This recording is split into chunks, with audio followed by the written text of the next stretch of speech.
Hello viewers, അസ്സലാമു അലൈക്കും. നമസ്കാരം. പുതിയൊരു വീഡിയോയിലേക്ക് എല്ലാവർക്കും സ്വാഗതം. ഇന്ന് ഞാനിവിടെ തയ്യാറാക്കുന്ന ബട്ടർ സ്കോച്ച് കേക്കിൻ്റെ റെസിപ്പി ആയിട്ടാണ് വന്നിട്ട്. അതെങ്ങനെ തയ്യാറാക്കുന്നത് നമുക്ക് നോക്കാം. അതിനാണ് ഞാൻ 3 എഗ്ഗാണ് എടുത്തിരിക്കുന്നത്. അത് നന്നായിട്ടൊന്ന് ബീറ്റ് ചെയ്തെടുക്കുക. നല്ലപോലെ ബീറ്റ് ചെയ്തെടുക്കണം.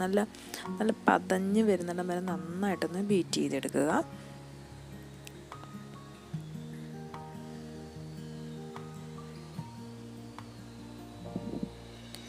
നന്നായിട്ട് ബീറ്റ് ചെയ്തെടുത്തിട്ടുണ്ട്. പിന്നീട് അതിലോട്ട് 1/2 ടീസ്പൂണോളം ടൈഗറിൻ്റെ ബട്ടർ സ്കോച്ച് എസൻസ് ചേർക്കുക കേട്ടോ.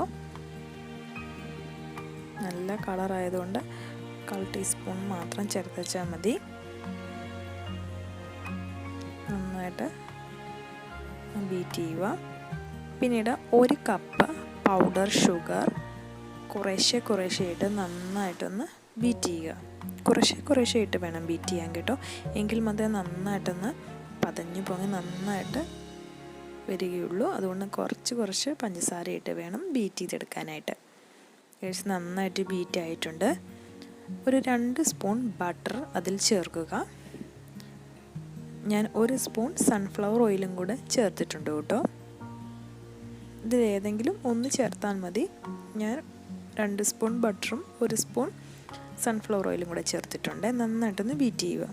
പിന്നീട് നമുക്ക് ഡ്രൈ ഇൻഗ്രീഡിയൻസ് എല്ലാം ഒന്ന് അരിച്ചെടുക്കാം. 1 കപ്പ് മൈദ എടുത്തു.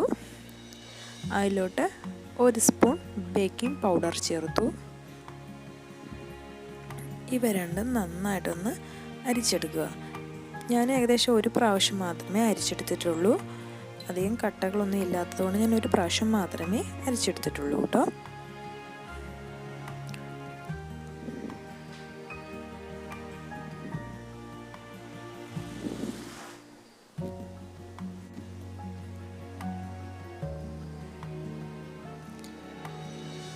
പിന്നെ കുറേശ്ശെയായിട്ട് നന്നായിട്ടൊന്ന് ഫോൾഡ് ചെയ്തെടുക്കുക.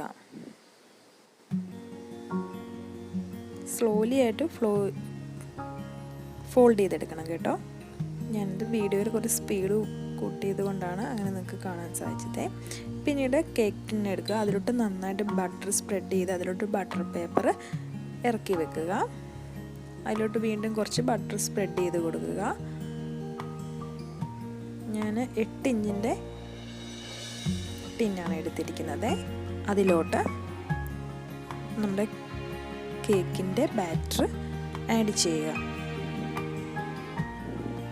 ജസ്റ്റ് ഒന്ന് ടാപ്പ് ചെയ്ത് കൊടുക്കുക. എയർ ബബിൾസ് ഒക്കെ ഉണ്ടെങ്കിൽ ഒന്ന് പോകാനായിട്ടാണ് ടാപ്പ് ചെയ്ത് കൊടുത്തിരിക്കുന്നത്. പിന്നീട് നമ്മൾ 15 മിനിറ്റ് പ്രീ ഹീറ്റ് വെച്ചിരിക്കുന്ന കുക്കറാണ്. ആ കുക്കറിലോട്ട് നമ്മുടെ കേക്ക് ടിന്ന് ഇറക്കി വെക്കുക. എന്നിട്ട് കുക്കർ അടച്ചു വെക്കുക. പാരലൈൻ തയ്യാറാക്കാനായിട്ട് ഫ്ലെയിം ഓണാക്കി അടുപ്പത്ത് പാൻ വെച്ചു. ആ പാനിലോട്ട് 1 കപ്പ് പഞ്ചസാര ആഡ് ചെയ്തു. ഇത് റോസ്റ്റ് ചെയ്ത് കപ്പലണ്ടിയും പീനട്സും റോസ്റ്റ് ചെയ്ത് വെച്ചിരിക്കുന്നതാണ്. ഇത് നമ്മുടെ പഞ്ചസാര നന്നായിട്ടൊന്ന് മെൽറ്റായിട്ടുണ്ട്. കരിഞ്ഞു പോകാതെ പ്രത്യേകം ശ്രദ്ധിക്കണം കേട്ടോ. അതിലോട്ട് ഞാൻ 2 സ്പൂണോളം ബട്ടർ ചേർത്തു. നന്നായിട്ട് യോജിപ്പിക്കുക.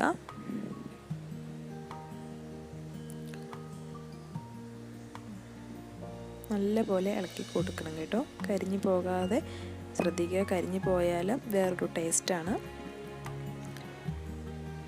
കപ്പലണ്ടിയും പീനട്സും കൂടെ ജസ്റ്റ് ഒന്ന് ക്രഷ് ചെയ്തതിന് ശേഷം അതിലോട്ട് ആഡ് ചെയ്തു. നന്നായിട്ട് യോജിപ്പിച്ചു. ഫ്ലെയിം ഓഫാക്കിയതിന് ശേഷം ഇതേപോലെ ഒരു ബട്ടർ പേപ്പറിലോ സ്റ്റീൽ പാത്രത്തിലോ ഇതേപോലെ ആഡ് ചെയ്ത് ജസ്റ്റ് ഒന്ന് സ്പ്രെഡ് ചെയ്ത് തവിയും കൊണ്ട് തന്നെ ജസ്റ്റ് ഒന്ന് പരത്തി കൊടുത്താൽ മതി കേട്ടോ. തണുക്കാനായിട്ടൊന്ന് വെയിറ്റ് ചെയ്യുന്നതിന്.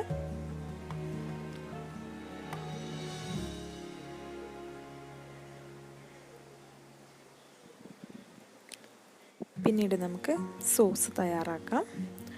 അതിനായിട്ട് പാൻ അടുപ്പത്ത് വെച്ച് അതിലോട്ട് 1 കപ്പ് പഞ്ചസാര ചേർത്തു. പഞ്ചസാര നന്നായിട്ട് മെൽറ്റായതിന് ശേഷം 1.5 സ്പൂണോളം ബട്ടർ ചേർത്ത് വീണ്ടും നന്നായിട്ട് യോജിപ്പിച്ചു.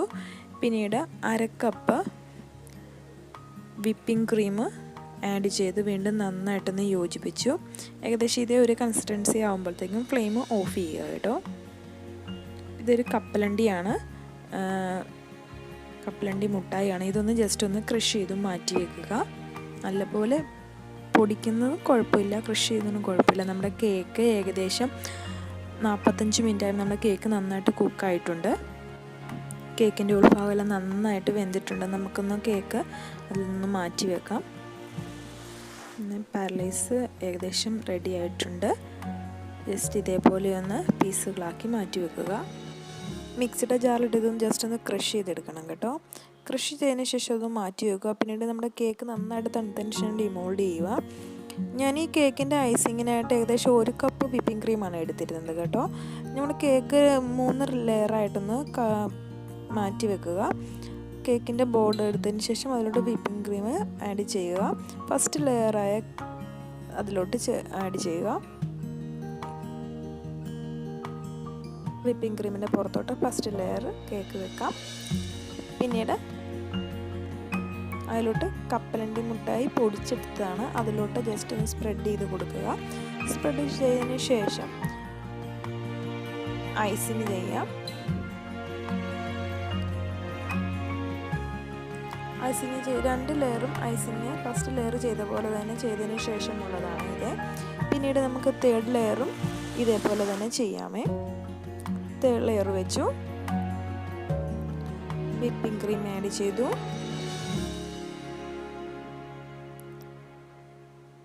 അതിലോട്ട് സ്പ്രെഡ് ചെയ്ത് നമ്മുടെ പീനട്ട്സ് സ്പ്രെഡ് ചെയ്ത് നന്നായിട്ടൊന്ന് ഐസിങ് കൊടുക്കുക. ഐസിങ് കൊടുത്തതിന് ശേഷം നമ്മൾ കപ്പലണ്ടിയും നട്ട്സും പീനട്ട്സ് എല്ലാം കൂടെ നന്നായിട്ട് പാരലൈസ് ചെയ്ത് വെച്ചിരുന്നത് നന്നായിട്ട് ക്രഷ് ചെയ്തത് അതിലോട്ട് നന്നായിട്ട് ഇതേപോലെ ഒന്ന് കൈ കൊണ്ട് തന്നെ ഇതേപോലെ ഒന്ന് ജസ്റ്റ് ഒന്ന് ടച്ച് ചെയ്ത് കൊടുക്കുക.